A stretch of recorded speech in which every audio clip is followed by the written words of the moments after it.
Okay. In earlier classes, we discussed primitive data types. Those are 8 primitive data types: byte, short, int, long, float, double, char, boolean. For all the 8 primitive data types, there are corresponding 8 wrapper classes. See, this is small b in byte, it's capital B. So if you use capital B or if you use capital starting word, that is nothing but the corresponding wrapper class of the primitive data type. So for byte, it's byte. For short, it's short. Int, integer. Okay. Long, long. For boolean, it's boolean. Okay. What is a wrapper class? Uh, Let me give you an example. Um, Whenever a new car is released by any car manufacturing company, suppose Swift by Maruti, it releases variants starting from basic model to high-end model. What is basic model? It's very basic with minimal features. Okay, but when we move on to advanced or high-end model, it has additional utilities like airbags, advanced braking technology, something like ABS, some additional features. Okay, some music system, some good dashboard, which has the display in dashboard, advanced display. So all those stuff, those are all additional. Okay, so what they do, every additional utility has its own functionality. So airbags, so functionality of airbags everyone knows. Functionality of music system everyone knows. Functionality of the advanced braking technology to give better braking. Okay, uh, that thing. Okay, 1 second. So basic. This is basic. For basic, additional utilities like advanced braking system like ABS, then airbags, then um, display, good display, suppose some a rear camera, okay, like this. If we compare this with our, if we pull analogy from this uh, analogy of wrapper classes, how it looks. This primitive data type, okay, and that function 1, function 2,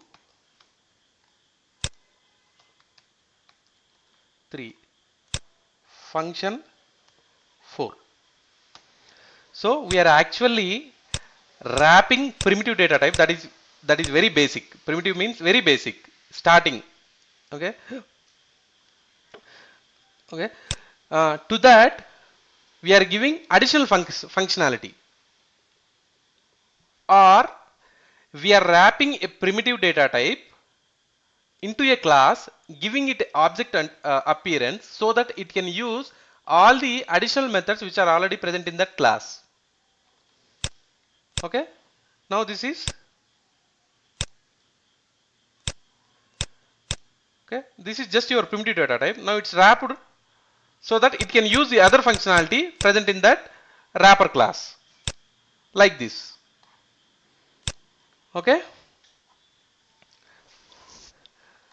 wrapper classes define several utility methods which act on primitive data. So several utility methods are, these are ready-made methods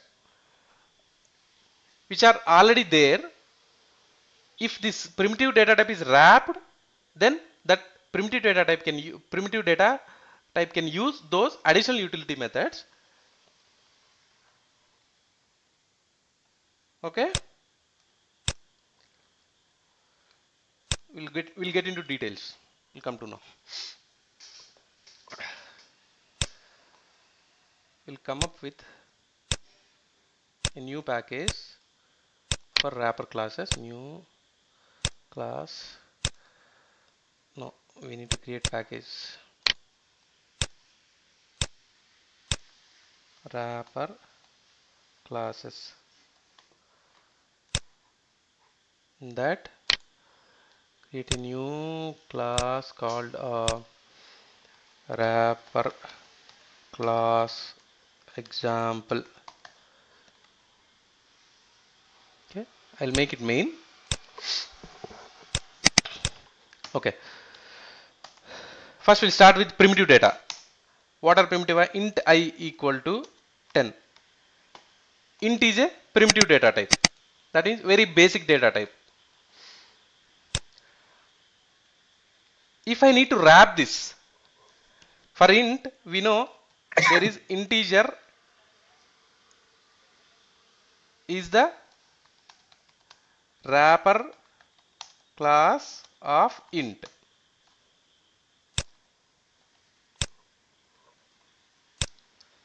Okay, see this.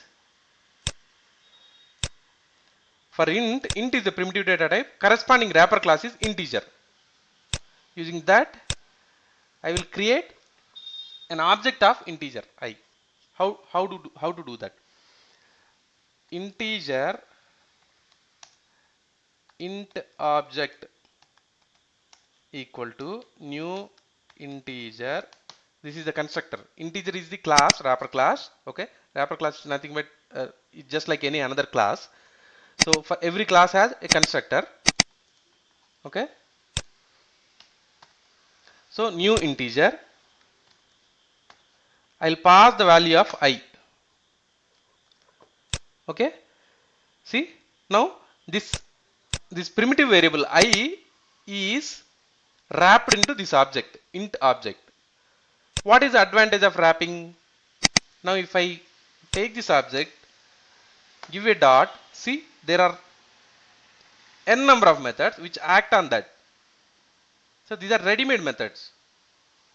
Suppose if wrapper class is not there, I have to write code manually for each to achieve each functionality.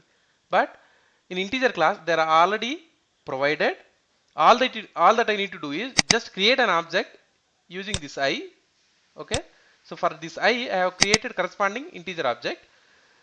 Using that object I can do whatever I want. So suppose if I say to string, this will convert this 10 into string. Okay, you know difference between integer and string. 10 is integer, but this is string.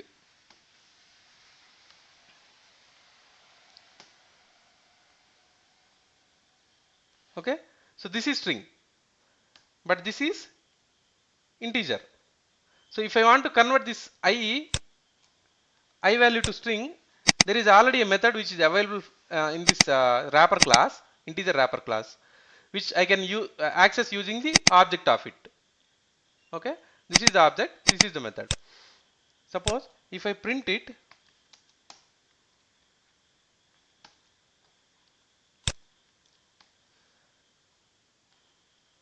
okay, before that what I will do,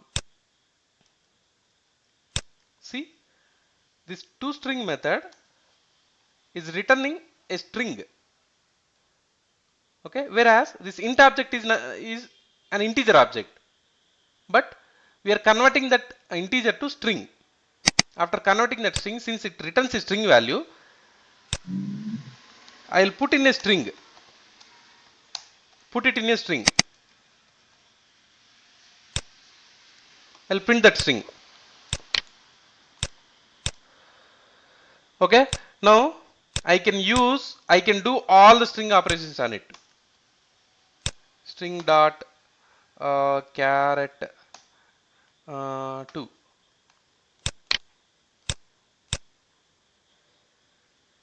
Out of bounds exception. Okay, that is caret 1, because it will print 0. Okay, so this is first character, this is second character. So what I did, using the method, first here I have converted this integer primitive data integer primitive I to integer object using this wrapper class. Once I created the object, using that object I am doing some functionality. This toString is one functionality which is already there in that object. Okay, now I am in. Suppose if I have not created this object, if I try to type this I dot, see there is nothing. There is no method. But if I type int object dot, there are n number of methods.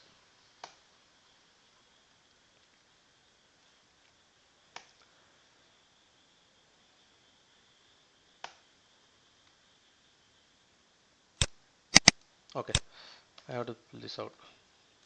There are n number of methods. Hope you understand.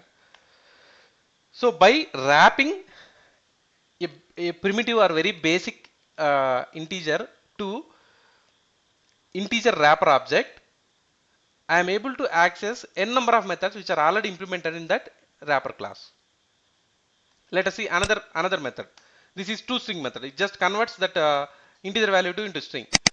Let us see another method dot int value, long value, notify, short value, wait, bit count to compare.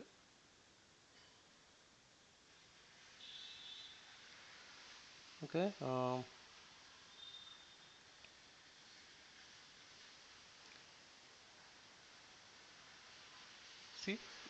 You can see all these methods: max, min, number of leading zeros, hash code, get integer value, parse int. Okay, there are many methods which can be acted on them. Okay, this is one example. Let me use few. So I'll remove this thing. Integer dot int value. This returns the value present in the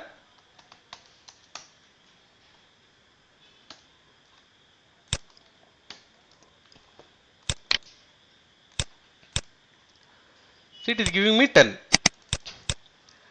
So using this int value method, we are getting the value present in this object. What is the value present in the object? That is I. What is the value of I? That is 10. That is giving me 10. Okay. Next thing. Wrapping. Creating objects of primitive data types is called as wrapping. This step is called as wrapping. So in this step what we are doing? We are wrapping this integer into an object. Okay, this is wrapping. Next. Unwrapping. Retrieving the value of wrapped object by a wrapper class object. Retrieving the wrapped value by a wrapper class object. So now I value is wrapped into int object. Now we want to get value of I back from int object. How can we do that? That can be using unwrapping. So what can we use to do that? Simply object dot I want integer value because it is integer. This gives back me the value of I. Gives me the value of 10 back. 10 to me. This is unwrapping. Constructors of wrapper classes.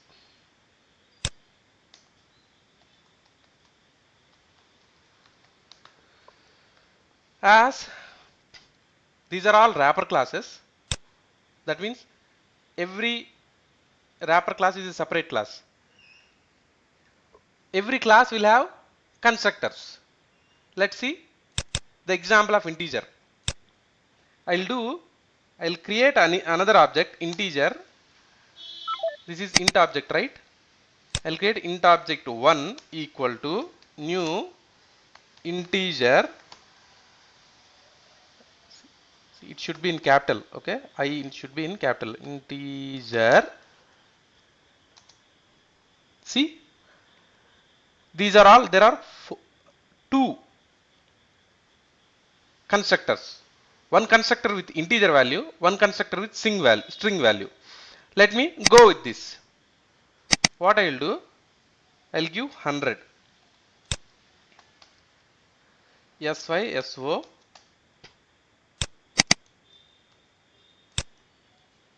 dot int value and wrapping 100 into this object. Using this dot int value, I am unwrapping it back to get the value. I will comment this out. Let me print this.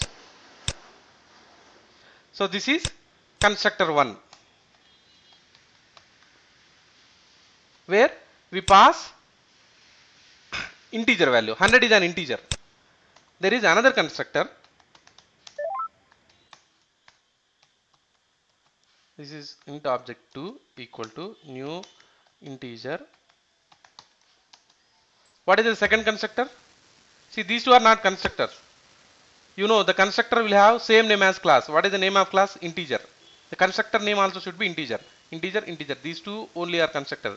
These two are not constructor because their name is not just integer. It is integer syntax, integer syntax. Okay, na? So the first constructor we already seen. The second constructor we will see it. So for this,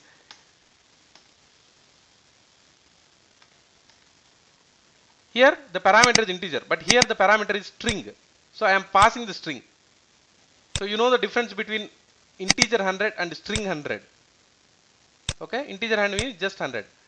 If it is enclosed between these quotes, then it is called as string. Any value enclosed between these quotes is called as string.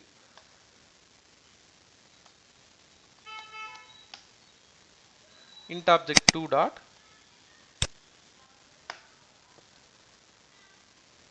int value. Okay, so for this I'll give 200.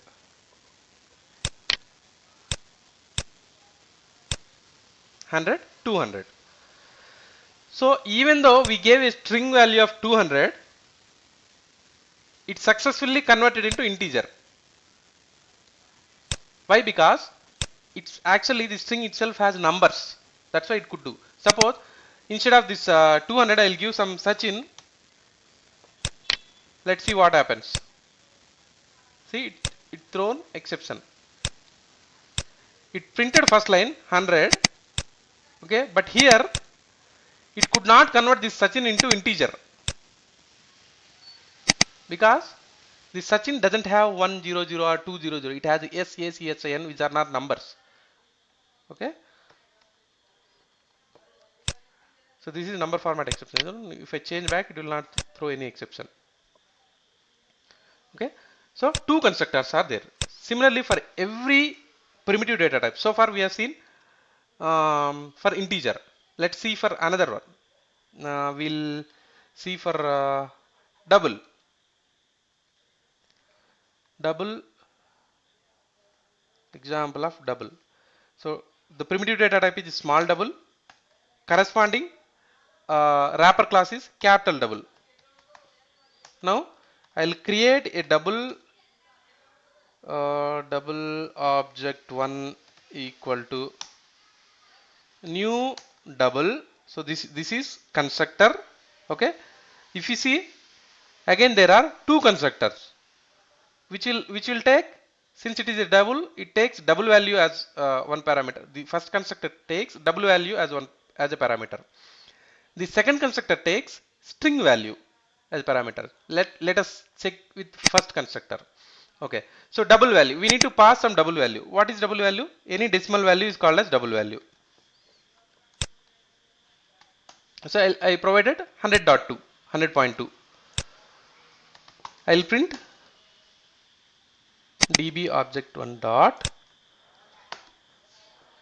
double value. It gives back the double value. See, in the first step we are doing wrapping this 100.2 into this object. In the second step, from this object we are pulling out the double value back. Okay, we'll comment this out.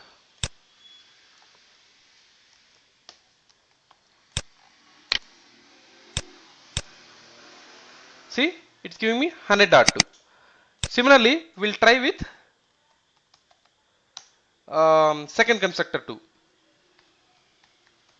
From now onwards, whatever class we explore, first thing we check is what are the different constructors in it. So let us get used to it. New double.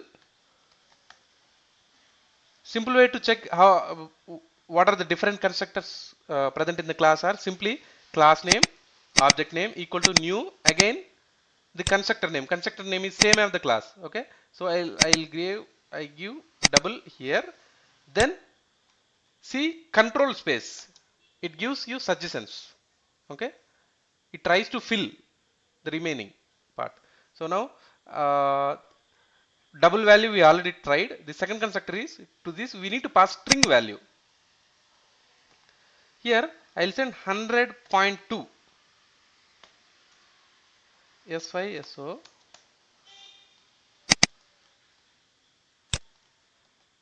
dot double value. So it gave back 100.2. What if instead of 100.2 I give some value which doesn't have numbers? See, this is also a string. 100.2 in quotes was also a string, but that works well. This will not work. Why? Because Sachin could not be converted. It thrown number format exception. So always you pass string, but that string should have only numericals in it as characters. Okay. We'll try a third one, that is Boolean. Okay. So far we have seen integer, double. We'll check one last, that is Boolean. Boolean. So what are the Boolean values? Primitive is small Boolean, corresponding class is wrapper class is capital Boolean. Okay.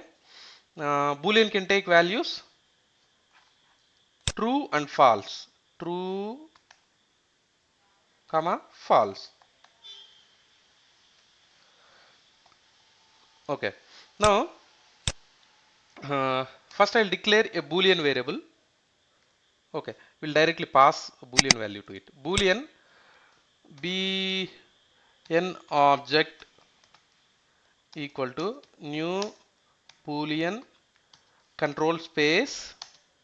It gave me two constructors. One to pass Boolean value directly. So what is the Boolean value? That can take either true or false. Okay, Boolean can have only two values. I'll pass true.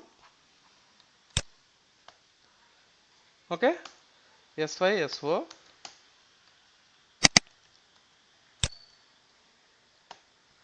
Boolean value. It gives back me whatever value there. That value is true. If I change it to false,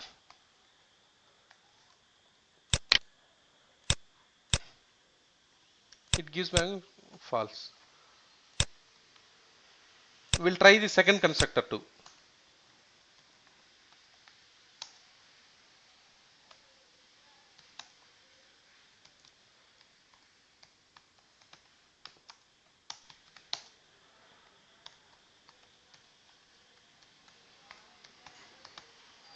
Sorry, new Boolean. What is the second constructor? That is pass string.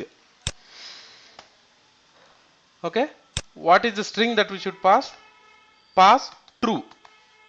You see the difference between this true. Okay, so see the color, that means it's true is a keyword in Java. It's already defined in Java. True is a Boolean value, but this true is string because it is enclosed between quotes, double quotes. Okay,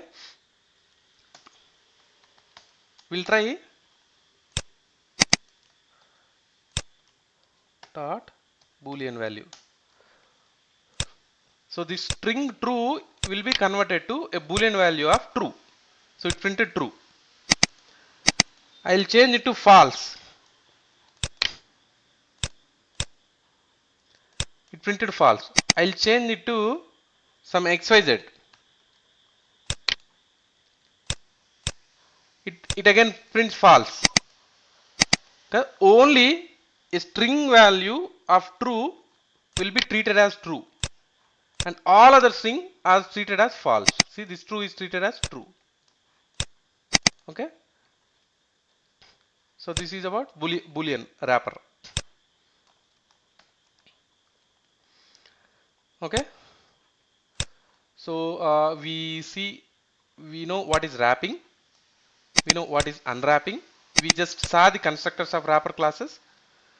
The last topic is in every wrapper class we have seen, if we type this object dot,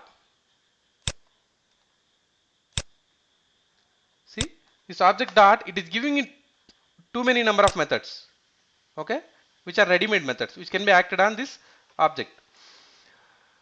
Out of these, we have listed four methods which are used vastly. Okay, so it is important for us to know what these four methods do. Okay, because we tend to use them a lot. Okay, first one is value of. See this line, boolean bn object 1 equal to new boolean true. The same can be achieved using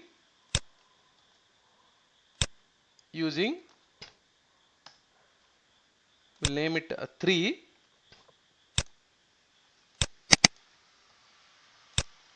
boolean dot value of true.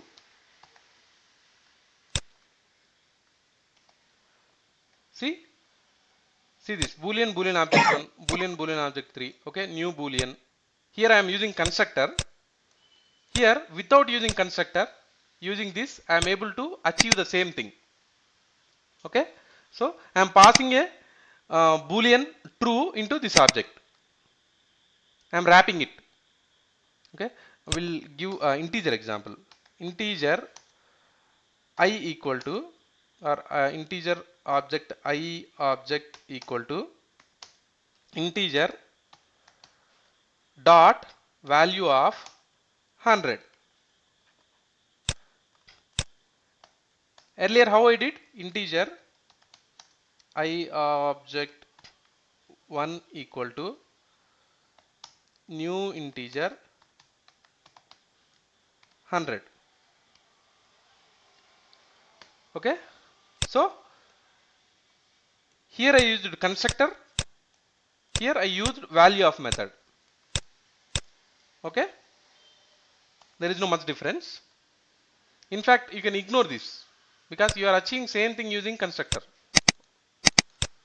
There are some other advanced uses, we don't need to know them at this point. Okay, second one, xxx value. See this integer, I have created this I object 1.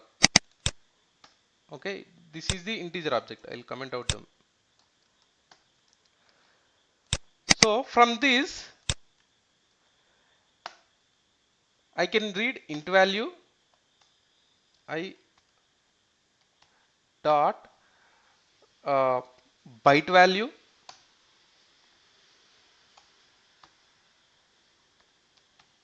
dot short value I dot byte short int long value I dot float value I dot what is that last one, that is double value. So this xxx value stands for, this can be, this value of xx can be int, byte, short, long, double, float. Okay, this is so this is needed. Sometimes you know this integer, so this 100 is an integer because I have used integer wrapper class. This is an integer. If I want to convert that integer into byte value, I can use this byte value. If I want to convert that into short data type, so you know, right? See, byte, short, integer, long, there are other things also. So if I want to convert integer into byte, short, long, float, double, there are already inbuilt methods. I can use them. Similarly, if I create one long L object, this is wrapper class for new long value. I can give some hues values. Okay. So this is the long value. I wrapped it into this object. Then object dot. I'll again have these 6 methods. Okay. Now I can convert long into integer, byte, short. I can convert this into the other 5. Okay.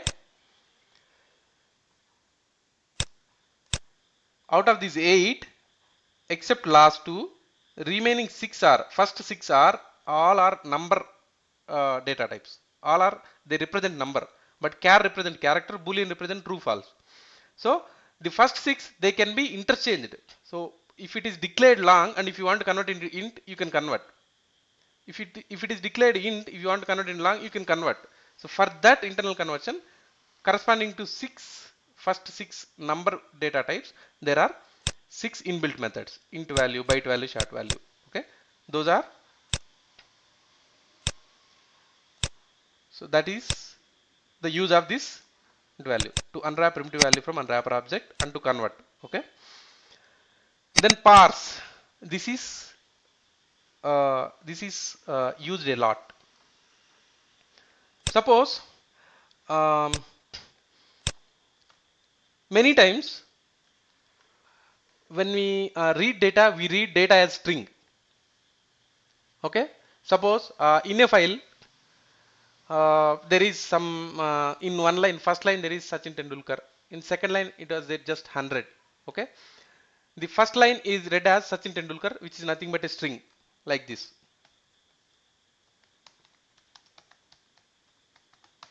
Okay. The second line in the file is just 100. This also will be read as 100 only. Okay. But since this is a number, I want the string to be converted into integer. For that, this method is used. Parse int. See, I'll show integer dot parse int. I can pass the string. What is the string? 100. I am passing the string. See, this complete thing is string. What it returns? Parse int returns integer value. So I can put int I equal to integer dot parse int. Okay. So now the string is converted to integer. Similarly, if I want to convert a double value, double d equal to double dot parse double some 100.45 is there. This is string. Okay. Now the string is converted into actual double value using this double dot parse double method, which is already present in this double wrapper class. Okay. See the difference? The string is converted into actual 100.45 double value. Similarly, many times we tend to do this. Suppose if you read any XML response, sometimes it happens as part of testing or as part of any API testing, we fire API request, it gives us response. You need to read all the response. You read node by node. Every node comes as a string.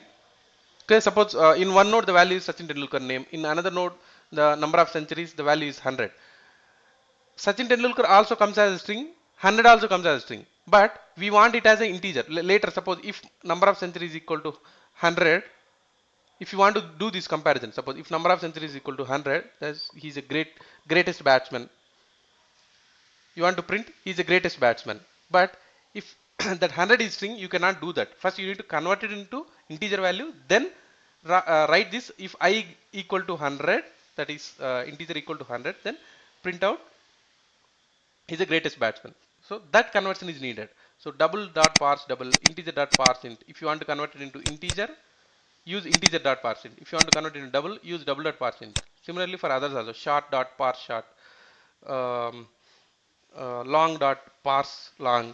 Okay, see long dot parse long methods are there. This is used for that. And toString we already discussed. Suppose this is opposite of this parse. In this parse method converts a string into corresponding primitive data type. That is also number primitive number. Okay, that is first six. First six.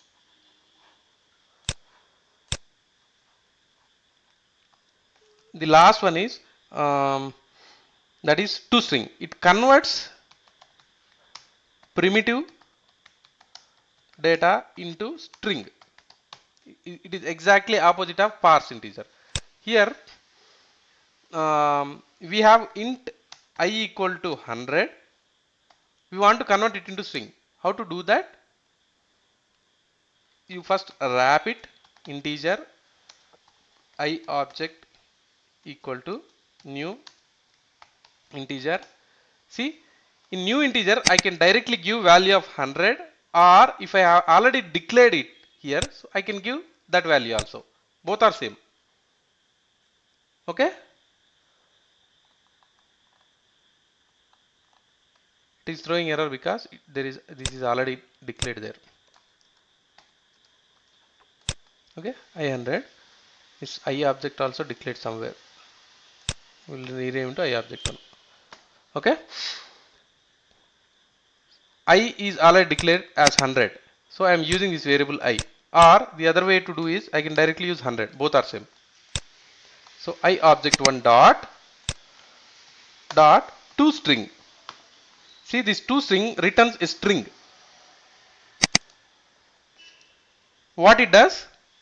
It converts 100 into string, that is 100 in double quotes, and returns that value. Okay, this is about toString.